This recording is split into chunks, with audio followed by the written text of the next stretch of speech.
Can one act of bravery change the fate of an entire kingdom? When a lone hero dares to confront the most terrifying monster in all of Greece, the answer will echo through the ages. This is the unbelievable tale of Theseus and the Minotaur. Our story begins in the great city of Athens, where a dark cloud hung over the people. Every 9 years, 7 young men and 7 young women were chosen from the families of Athens to be sacrificed to the Minotaur. Their names were drawn by chance. It could be anyone's child next. When the dreaded day came, the 14 youths were loaded onto a ship bound for Crete. As the vessel pulled away from the docks, parents wept, knowing they would never see their sons and daughters again. On the island of Crete, the sacrifices were imprisoned until their day of doom. The Minotaur's lair was a massive stone labyrinth constructed by the brilliant but twisted architect Daedalus. Its endless twists and turns were designed to be impossible to escape from. At the heart of the maze waited the Minotaur. This gruesome monster had the head and tail of a bull, but the body of a man. Some said he ate only flesh and blood. Others claimed his appetites were even more evil and unnatural. When the Minotaur hungered, the labyrinth gates were opened. One by one, the sacrifices were driven inside and abandoned in the lightless tunnels. Their screams would echo as the Minotaur charged through the maze to find them. Bones littered the floor, remnants of the monster's past feasts. Its bellowing roars haunted the dreams of parents who feared their child would be next. But then, in a small village just outside Troezen, a lonely boy named Theseus had no idea of his true destiny. But where did this legendary hero come from?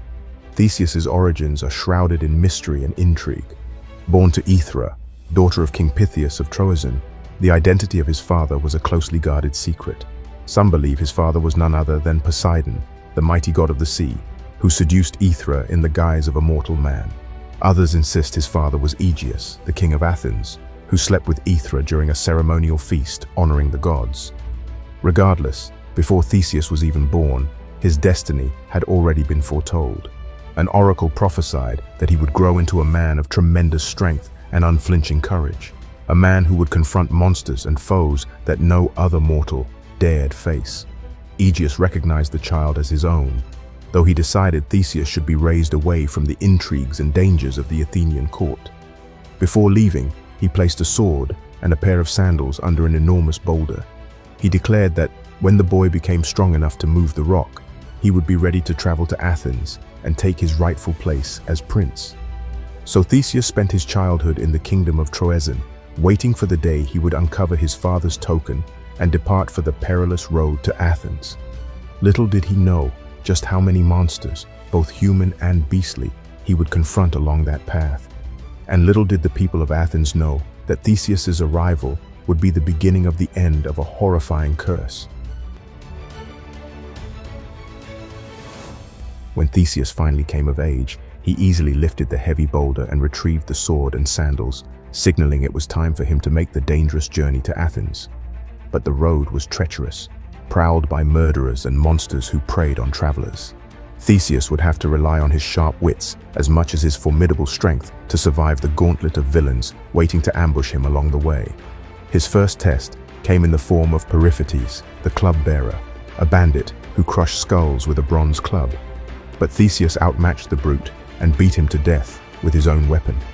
Next was Sinus the pine-bender, who stretched people between 2 bent pine trees and ruthlessly ripped them apart. Theseus overpowered Sinus and bent him double between his own pine trees, slaying the fiend. After that came the vicious Crommyonian sow, who ravaged the countryside and could rip men limb from limb with its tusks and hooves.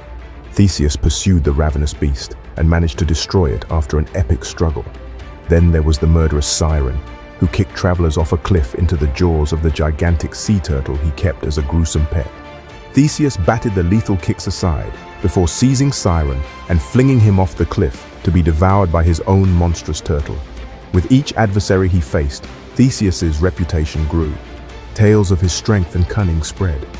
By the time Theseus strode through Athens' gates, exhausted but victorious over all the terrors of the deadly road, he was no longer a mere prince. He was a proven hero, ready to take on any challenge. And a far deadlier test awaited him still within the walls of Athens. When Theseus arrived in Athens after his arduous journey, he did not immediately make his true identity known. He wished first to take the measure of the city and its inhabitants. But the sorceress Medea, wife of King Aegeus, recognized Theseus as a formidable warrior and potential threat to her own son's succession to the throne.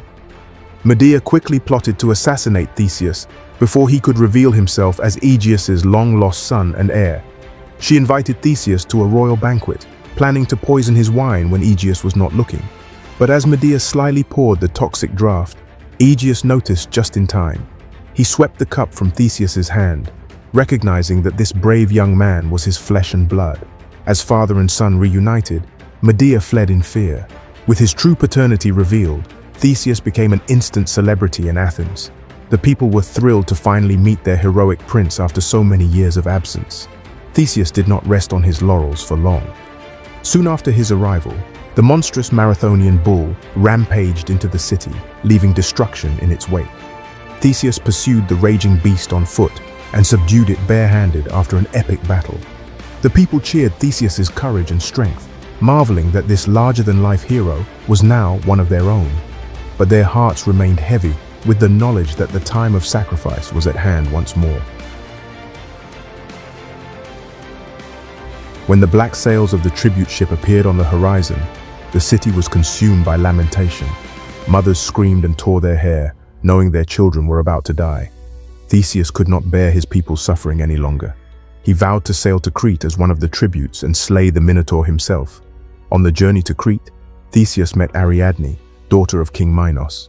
Smitten by the Athenian prince, she promised to help him navigate the ominous labyrinth if he agreed to take her back to Athens as his wife. When the ship arrived, the young victims were paraded before King Minos and confined within the twisting halls of the labyrinth. Theseus entered with nothing but his sword and a ball of thread from Ariadne. He tied the thread at the entrance and unwound it as he ventured deeper into the seemingly endless maze. The passages twisted and turned, but Theseus pressed on undaunted. At last, he came to the heart of the hellish labyrinth and found himself face to face with the nightmarish Minotaur. The inhuman beast snarled and charged, but Theseus stood his ground. An epic battle ensued, the Minotaur using its horns and hooves as weapons, Theseus slashing and striking with his sword. Back and forth they fought, the monster fueled by rage and madness, Theseus by courage and determination. Finally, Theseus dodged a blow, leaving the Minotaur overextended. With a mighty swing, he severed the horror's horned head from its body. As the creature collapsed lifelessly, Theseus followed Ariadne's thread back through the darkness. One by one, he led the sacrificial victims out from the depths of their prison. At long last, the Minotaur had been slain and the curse broken. Theseus emerged victorious, ready to return home a true hero. But the journey back held unexpected tragedy and betrayed love still to come. Theseus sailed from Crete in triumph, believing he had freed Athens from the gruesome tribute once and for all. But the journey home held only heartbreak. During a stop at the island of Naxos, Theseus cruelly abandoned Ariadne on the shore after she had helped him escape the labyrinth. She was left weeping and broken-hearted until Dionysus, god of wine, discovered her and took her as his immortal bride. As the ship drew nearer to Athens, Theseus forgot to change the black sail to a white one, signaling his success. Spying the black sail of death, Theseus's father Aegeus flung himself from the cliffs in grief, believing his son had perished. The sea where he died was named the Aegean Sea, in the fallen king's honor. Theseus finally arrived to find his father dead and the city in mourning. Though he had defeated the Minotaur against all odds, his thoughtless actions still brought pain and tragedy to the two people who had helped make his victory possible. His heartlessness toward Ariadne and lapse of memory concerning the sails would haunt Theseus forever after. Despite the sorrow that accompanied his triumphant homecoming, Theseus's incredible exploits made him a living legend across Greece. His fame and glory as a warrior without equal grew with each retelling, but even heroes can fail those they love. After the death of his father Aegeus, Theseus was widely recognized as the new king of Athens. During his reign, Theseus grew restless and sought new adventures alongside his best friend, Pirithous. Together, they pledged to marry daughters of Zeus, an audacious vow. Theseus and Pirithous descended to the underworld, planning to abduct the goddess Persephone for Pirithous to wed. But Hades outwitted the friends. When they sat to rest on the chair of forgetfulness, they became stuck and unable to rise. Theseus and Pirithous remained prisoners in Hades until the demigod Hercules passed through and managed to free Theseus. But when Hercules tried to liberate Pirithous as well, the ground shook violently, denying Pirithous rescue. So Pirithous was left behind, while Theseus returned to Athens alone. Though some say it was his hubris that led the hero to such a doomed quest, the Athenians celebrated Theseus's return, awed that he had ventured to hell and back. Though controversial, this cemented Theseus's reputation as perhaps the only mortal to enter hell and come back alive. Theseus led Athens into an era of growing political power and cultural flourishing. He unified the various regions of Attica under Athens' banner, lending stability and strength to the fledgling city-state. He instituted the Synoekia, an annual public festival celebrating Athenian unity and Theseus's role as their unifier. Athens' rise was synonymous with Theseus's own ascent as a national hero. Stories of his miraculous deeds proliferated. Some were embellished, even invented outright, such as Theseus joining the Argonauts on their quest for the Golden Fleece. But the Athenians proudly claimed Theseus as their great founding king and champion. Over time, the particulars of his life grew hazy, tangled with myth, but the essence remained. Theseus embodied courage, quick wits, compassion for the vulnerable, and the overcoming of inhuman odds. What do you think? Be sure to let us know your thoughts in the comments, and as always, please like and subscribe for more content just like this. Until next time.